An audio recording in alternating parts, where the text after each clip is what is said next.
Well, in the US, the announcement of economic hardliner Paul Ryan as Mitt Romney's Republican running mate appears to have energised the party's conservative base.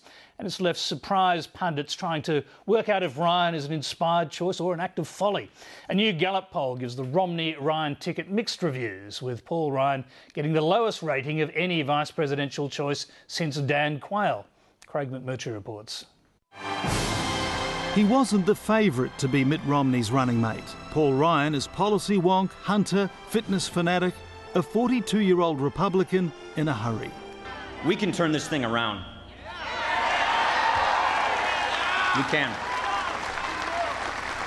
We can turn this thing around. Real solutions can be delivered, but it will take leadership and the courage to tell you the truth. In Washington, the seven-term congressman and fiscal conservative is credited with being the driving force behind a controversial budget plan that cuts trillions of dollars from federal spending. You know what we also need to do? We need to stop spending money we don't have. But outside the US Capitol, he's largely unknown. I don't really know too much about him just yet. I don't know. This is 535, 40 of these congressmen, so can't know everybody. He's been a congressman for a while, yeah, hasn't he he? had the plan. I can't remember. He's 42 years old. His name slips me right now. He grew up in Janesville, Wisconsin, was a high school class president and prom king, a keen hiker and sportsman. Friends say his worldview changed profoundly when his father died when he was 16.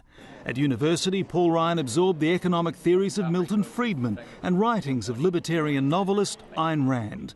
He was a Washington intern, a congressional staffer, and was first elected to the House of Representatives when he was just 28. Within his party, he's very popular among conservatives, fiscal conservatives. He's not really someone who has made a reputation on social issues. It's more in terms of budget issues. Political writer for Wisconsin newspapers Brian Tumulty has been covering Washington politics for 20 years. He comes across as a nice guy.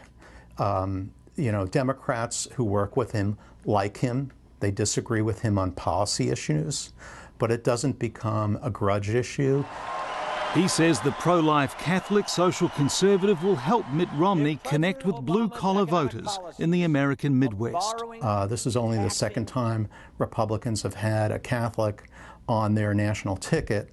It sort of sublimates the issue of Romney being a Mormon.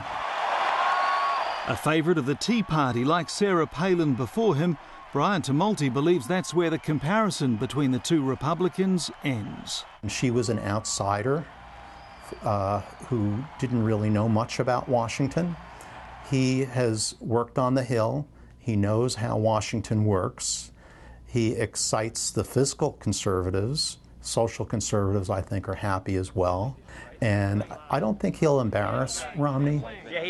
Paul Ryan's polarising budget prescription of massive spending and tax cuts while partially privatising Medicare has already made him an easy target on the campaign trail. Like I said, she must not be from Iowa. So, while Team Romney argues the Ryan choice sets the scene for a substantive campaign about the US economy and government spending, there are many Republican operatives who worry that Mitt Romney won't be able to distance himself from the more extreme and unpopular elements of the Ryan economic blueprint. And according to pollster Frank Newport, there may be cause for concern. Gallup's latest survey of 1,000 people showed 42% rated the Wisconsin congressman a fair or poor vice presidential choice, versus 39% who saw him in a positive light.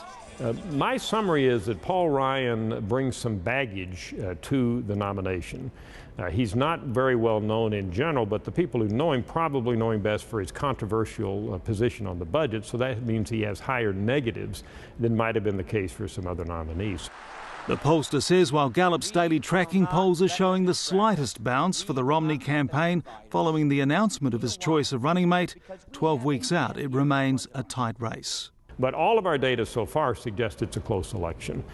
Neither candidate is running away with the election so far. I like to hunt here. I like to fish here. I like to snowmobile here. I even think ice fishing is interesting. I did not make a mistake with this guy. The rest of America has until November 6th to decide if it agrees. Craig McMurtry, Lateline.